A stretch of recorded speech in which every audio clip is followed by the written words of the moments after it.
जय श्री कृष्ण।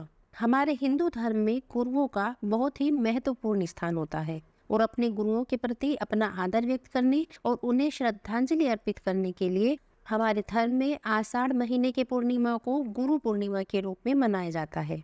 इस वर्ष गुरु पूर्णिमा 3 जुलाई दिन सोमवार को मनाई जाएगी। गुरु पूर्णिमा एक बहुत ही महत्वपूर्ण दिन है। इस दिन अपने गुरुओं को सम्मानित किया जाता है। गुरु पूर्णिमा उन महान शिक्षकों और गुरुओं को समर्पित है जो हमारे भविष्य का निर्माण करते हैं। गुरु या शिक्षक वह व्यक्ति होता है जो हमारे जीवन में एक मार्गदर्शक की तरह काम करता है और हमारी बेहतरी के लिए हमें सही रास्ते पर ले जाता है। हिंदू वैदिक प्रमाणों के अनुसार गुरु पूर्णिमा वेद व्यास जी के जन्म पर मनाई जाती है। वेद व्यास जी को भारतीय दर्शन में सबसे महान गुरुओं में से एक माना जाता है। वह गुरु और शिष्य की परंपरा का प्रतीक भी माने जाते हैं। यह माना जाता है कि गुरु पूर्णिमा के दिन ही उन्होंने ब्रह्म सूत्र को पूरा किया था। महर्षि वेद व्यास जी जो भगवान विष्णु के अंश के रूप में धरती पर जन्मे थे। उनके पिता का नाम ऋषि पाराशर और माता का नाम सत्यवती था। उन्हें बाल्यकाल से ही अध्यात्म में बहुत रुचि थी, जिसे पूरा करने के लिए उन्होंने अपने माता पिता से प्रभु दर्शन की इच्छा और वन में जाकर तपस्या करने की अनुमति मांगी, लेकिन उनकी माता ने उनकी इस इच्छा को मना कर दिया।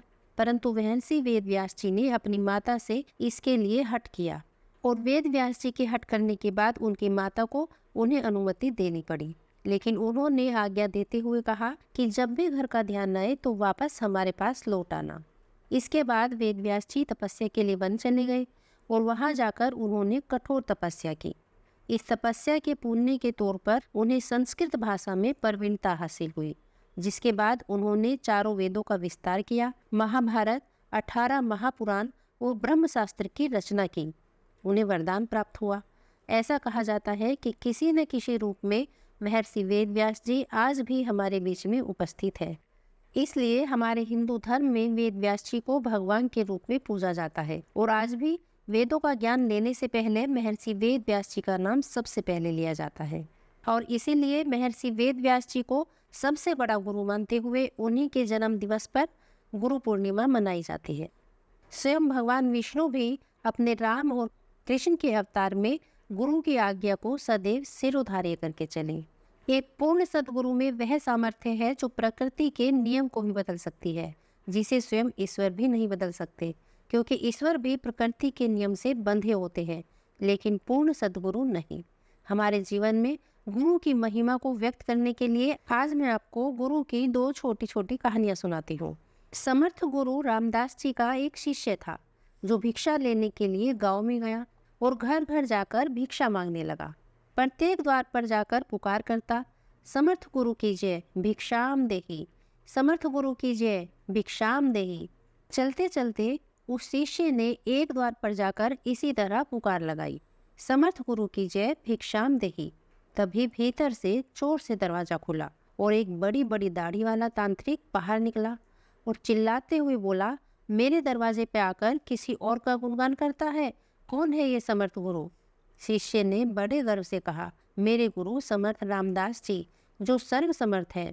तांत्रिक ने सुना तो क्रोध में आकर बोला, इतना दुस्साहस कि मेरे दरवाजे पर आकर किसी और का गुणगान करता है? देखता हूँ कितनी सामर्थ्य है तेरे गुरु में। मेरा श्राप है कि तू कल का उगता सूरज नहीं देख पाएगा और आज रात ही तेरी मृत्यु हो जाएगी। शिष्य ने सुना तो सुनता ही रह गया। आसपास के भी सभी गांव वाले कहने लगे कि इस तांत्रिक का दिया हुआ श्राप कभी व्यर्थ नहीं जाता। यह बेचारा तो अपनी युवा अवस्था में ही अपनी जान गंवा बैठेगा। अब वह शिष्य उदास चेहरा लिए वापस आश्रम की ओर चल दिया और सोचता जा रहा था कि आज तो मेरा अंतिम दिन है, लगता है मेरा जीवन खत्म हो गया। आश्रम में जैसे ही पहुंचा, समर्थ गुरु रामदास जी ने हंसते हुए कहा, ले आया भिक्षा? बेचारा शिष्य क्या बोले। गुरुदेव हंसते हुए फिर बोले, ले आया भिक्षा? शिष्य बोला, जय गुरुदेव, भिक्षा में साथ में अपनी मौत भी लाया हूँ। और सारी घटना सुना दी और इसके बाद एक कोने में जाकर चुपचाप बैठ गया। कुछ समय बाद गुरुदेव बोले, अच्छा चल भोजन कर ले। शिष्य ने कहा, गुरुदेव आप भोजन की बात कर रहे हैं, यहाँ तो मेरे प्राण सूखे जा रहे हैं। भोजन तो दूर, एक दाना भी मेरे मुंह में जा नहीं पाएगा। गुरुदेव बोले, अभी तो पूरी रात बाकी है, अभी से चिंता क्यों कर रहा है? चल ठीक है, जैसी तेरी इच्छा। यह कहकर गुरुदेव भोजन करने चले गए। फिर आई सोने की बारी।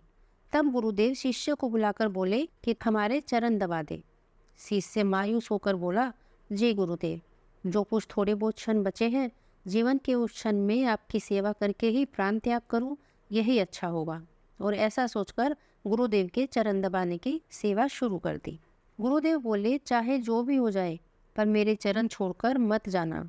शिष्य ने कहा, जी गुरुदेव, कहीं नहीं जाऊंगा। गुरुदेव ने पुनः अपने शब्दों को 3 बार दोहराया कि चरण छोड़कर कहीं मत जाना, चाहे जो हो जाए। यह कहकर गुरुदेव सो गए और वह शिष्य पूरी भावना से चरण दबाने लगा। रात्रि का पहला पहर बीता था।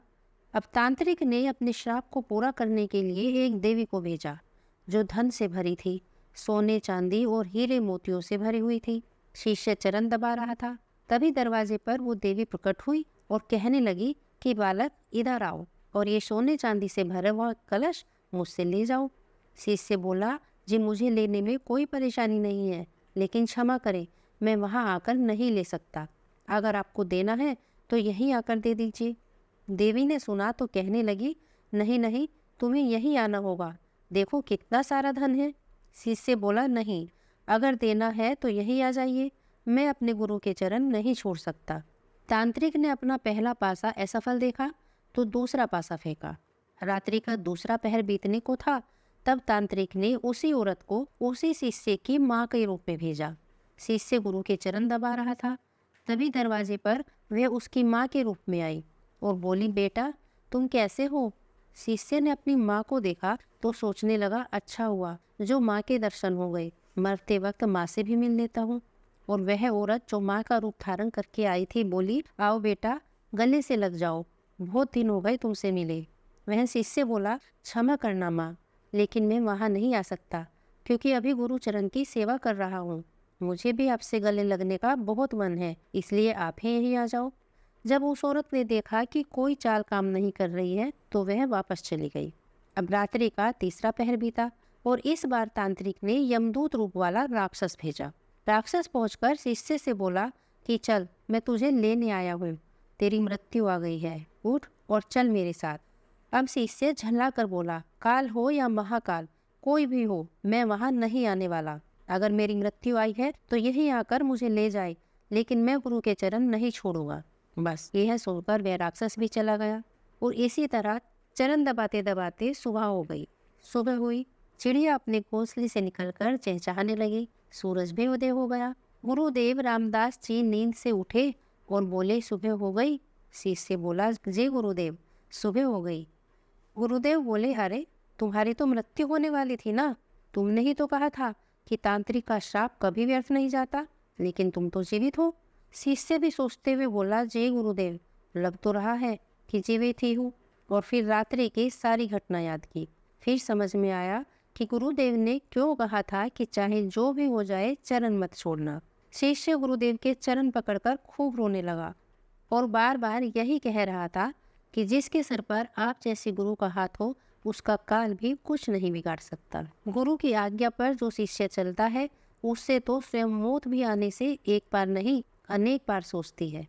तभी तो कहा गया है, करता करे न कर सके, गुरु कर सो जान, 3 लोक नौखंड में गुरु से बड़ा न को। जीवन में गुरु के स्थान को प्रकट करती एक छोटी सी कहानी और सुनिए। एक राजा था, परंतु वह अनपढ़ था और उसे पढ़ने लिखने का बहुत शौक था। एक बार उसने अपने मंत्री परिषद के माध्यम से अपने लिए एक शिक्षक की व्यवस्था की। शिक्षक राजा को पढ़ाने के लिए आने लगा। राजा को शिक्षा ग्रहण करते हुए कई महीने बीत गए, मगर राजा को कोई लाभ नहीं हुआ। गुरु तो रोज खूब मेहनत करते थे, परंतु राजा को उस शिक्षा का कोई लाभ नहीं हो रहा था। राजा कुछ भी सीख नहीं पा रहा था। राजा बड़ा परेशान। गुरु की प्रतिभा और योग्यता पर सवाल उठाना भी गलत था, क्योंकि वो एक बहुत ही प्रसिद्ध और योग्य गुरु थे। आखिर में एक दिन रानी ने राजा को सलाह दी कि राजन, आप इस सवाल का जवाब गुरुजी से ही पूछकर देखिए ना। राजा ने एक दिन हिम्मत करके गुरुजी के सामने अपनी जिज्ञासा रखी। हे गुरुवर, क्षमा कीजिएगा, मैं कई महीनों से आपसे शिक्षा ग्रहण कर रहा हूँ, पर मुझे इसका कोई लाभ नहीं हो रहा। ऐसा क्यों? गुरुजी ने बड़े ही शांत स्वर में जवाब दिया, राजन, इसका कारण बहुत ही सीधा सा है। राजा बोला, हे गुरुवर, कृपा करके आप शीघ्र ही इस प्रश्न का उत्तर दीजिए। गुरुजी ने कहा, राजन, बहुत छोटी बात है, परंतु आप अपने बड़े होने के अहंकार के कारण इसे समझ नहीं पा रहे हैं, इसीलिए परेशान हैं और दुखी हैं। माना कि आप एक बहुत बड़े राजा हैं, आप हर दृष्टि से मुझसे पद और प्रतिष्ठा में बड़े हैं, परंतु यहाँ पर आपका और मेरा रिश्ता एक गुरु और शिष्य का है। गुरु होने के नाते मेरा स्थान आपसे उच्च होना चाहिए, परंतु आप स्वयं ऊंचे सिंहासन पर बैठते हैं और मुझे अपने से नीचे आसन पर बैठाते हैं। बस यही एक कारण है जिससे आपको ना तो कोई शिक्षा प्राप्त हो रही है और ना ही कोई ज्ञान मिल रहा है। आपके राजा होने के कारण मैं आपसे ये बात कह नहीं पा रहा था। कल से अगर आप मुझे ऊंचे आसन पर बैठाए और स्वयं नीचे बैठे तो कोई कारण नहीं रहेगा कि आप शिक्षा प्राप्त ना कर पाए। राजा की समझ में सारी बात आ गई और उसने तुरंत अपनी गलती को स्वीकारा और गुरुवर से उच्च शिक्षा प्राप्त की। इस छोटी सी कहानी का सार केवल इतना है कि रिश्ते, नाते, पद, धन, वैभव किसी में भी कितने ही बड़े क्यों ना हो, हम अगर अपने गुरु को उसका उचित स्थान नहीं देते तो हमारा भला होना मुश्किल है। और यहाँ उचित स्थान का अर्थ सिर्फ ऊंचे या नीचे बैठने से नहीं, इसका सही अर्थ है कि हम अपने गुरु को अपने मन में क्या स्थान दे रहे हैं। क्या हम सही मायने में उन्हें सम्मान दे रहे हैं या स्वयं के ही श्रेष्ठ होने का घमंड कर रहे हैं? अगर हम अपने गुरु या शिक्षक के प्रति हेय भावना रखेंगे तो हमें उनकी योग्यताओं और अच्छाइयों का कोई लाभ नहीं मिलेगा, और अगर हम उनका आदर करेंगे, उन्हें महत्व देंगे, तो उनका आशीर्वाद हमें सहज ही प्राप्त होगा। जय श्री कृष्ण।